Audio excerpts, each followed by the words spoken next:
I believe that every movie adheres to the 29-point story structure. No matter if the writer outlines first or dives in blind, the end product follows the same 29 beats. Serenity is my Exhibit Z. My heart aches for what could have been if Firefly had been allowed to expand this 2-hour movie across 7 full seasons. The woes of early cancellation have been well documented, so I won't relive them here. But know that part of me is grieving for the TV series that could have revolutionized television before The Sopranos. Yeah, I said it. Serenity faced the arduous task of rounding out an in-progress story while functioning as a standalone space opera. No amount of clever editing will replace the previous 14 episodes, yet each character shined through the massive spectacle of this film, and the whole thing came together around the 29-point story structure. Let's begin. A tight focus on the core elements of the protagonist's personality, inner conflict, and situation. River Tan's rescue from the lab and her government-augmented abilities, the operative and his abilities, plus his mission to track down the escaped weapon, and Serenity's crew, pretty much where we left them in the final unaired episode. Where, why, and how the protagonist exists in their world, with a focus on why they don't quite fit in. The crew orchestrates a Wild West bank heist, utilizing River's abilities to keep a safe control over the unexpected, and they're nearly victims of the Reaver threat. A singular event that's never happened before, and is destined to lead the protagonist away from their status quo. Simon assaults Mal, royally pissed about the danger they all barely survived. An examination of what's different in light of the something new, what's the same in spite of it in relation to the status quo. The crew underscore their growing divides with Mal, and reflect on their futures on Serenity while more crew members leave. River finds an ominous relief to distance the crew from the trouble that's tracking her. The discovery that things are less than ideal, or an exploration of how badly things are. The conversation with the twins sheds light on Mal's waning usefulness as the years creep on past the war. Then River gets triggered and whoops everyone's ass like a flexible T-800. The crew struggles to come to terms with River's behavioral coding and superhuman abilities. Characters dedicate their effort to a specified goal, which is smaller in scope than the primary objective of the third act. Mr. Universe clues the crew into a military-grade subliminal message he's noticed for several weeks, and Mal realizes the conspiracy is catching up with them. River struggles to find meaning in the untamable gibberish of her thoughts. A brief checklist of the story elements needed for the second act. The operative's invasive methods of tracking, the power of belief that fuels a man's actions, and a quick rundown of the dangers of militaristic true believers.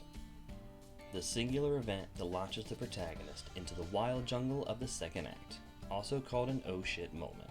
The buried memory that isn't River's memory is bubbling to the surface. Oh shit. Characters must learn all new rules and expectations distinct to this adventure. An abrupt call from Inara pulls Mal into an unexpected job, which he and Zoe wisely deduce is a trap. Characters showcase their ability to grow in the areas this adventure requires, typically through external means. Mal infiltrates the training house, much to Inara's chagrin. Then he faces the operative, gets the measure of the man. Characters face legitimate and understandable reasons to deviate from their stated convictions, agendas, or desires. Mal and Inara are outmatched and overpowered, and the operative is relentless. An escalation of problems that vex the characters. The crew escapes the planet and evade the Alliance, then descends into near mutiny as Jane questions Mal's ability to lead and protect, and Mal struggles with his flurry of emotions, his mentality rubbing thinner and thinner. Characters evolve internally by utilizing everything they've gathered and learned. River uses Jane's attempted mutiny to free herself from the pantry, and uses the ship's navigation to deduce the meaning and location of Miranda. Journey-weary characters reconcile the reality of their ongoing situation with who they were in the first act. Miranda lies behind the territory of their first act nemesis, the Reavers, and they discover that their first act hideaway has been attacked. Book again calls for Mal to find faith in something, anything, to keep from drifting into his own inner Reaver. A singular event that strikes at the protagonist's core conflict. Mal places his faith in River, the tragic lost cause that she appears to be, and refuses to turn back now. Characters find a safe harbor that also provides needed answers for both external and internal conflicts. The crew makes it through Reaver territory undetected, and find that an emergency beacon is their only lead. The clarified objective is realized in part or in whole, though it's meaningless without the completion of the primary objective. The crew finds the source of the conspiracy, but it's riddled with deeper questions when River reveals her torturous emotional connection with the planet of the dead. An existential conflict that wounds the character's sense of self, worldly identity, or their journey. The crew discovers the cause of the planet-wide extinction event also created the Reavers, which the Alliance tried to cover up. With the truth revealed, the garbled gibberish in River's mind finally finds peace. An undeniable win for the protagonist, typically in direct connection to the rebirth. Mal finds the tangibility in his new faith of River Tam, and the fractious crew unites behind the mission to expose the conspiracy.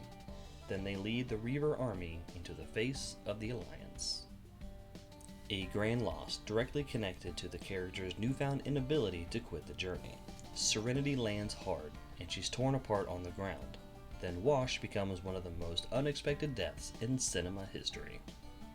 A thematic freefall tied directly to the heavy price. The crew settles in for their last stand against both the Alliance and Reaver threats.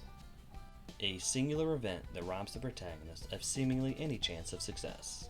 Mal discovers that the operative reached Mr. Universe first, and his equipment is trashed. Characters cannot return to their starting personas, and must turn to face the primary objective. Mal scrambles for the hard-to-get-to backup computer that Mr. Universe hid, all for sci-fi spectacle reasons, while the crew fends off an unrelenting army of personified rage. Characters move towards the climax while utilizing the major swings and sneaky misdirections of the story. Mal and the operative face off again, while the crew struggles on their back foot, outnumbered and outgunned in every way imaginable. Then River's own operative training reboots her sense of mission. The final confrontation between the protagonist and the antagonistic force. A war wound that the Alliance gave Mal makes him impervious to the operative's favorite finishing move, and the underdog tables the turns.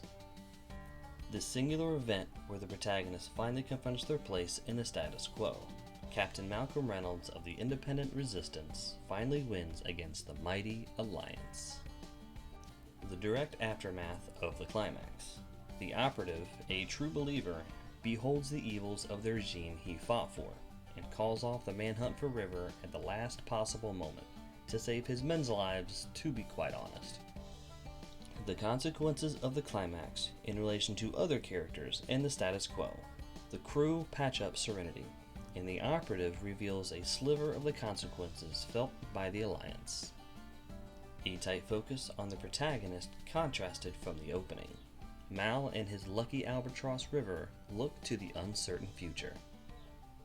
And there you have it, my 26th example to support my argument that all movies follow the exact same story structure, regardless of how the writer approaches their craft. Serenity benefits from characters we're already familiar with, and so it's able to deliver a plot-heavy sci-fi spectacle, and every step of the way adheres to the 29-point story structure. But does this ill-fated space western follow the same plot beats as the dramatic conclusion to Luke Skywalker's rise to the new hope he was destined to become? Yes, it arguably does. Next on my docket, Star Wars Return of the Jedi. Please subscribe to stay up to date with this and future videos, and please like and comment with your thoughts and reactions. I'll talk to you next time.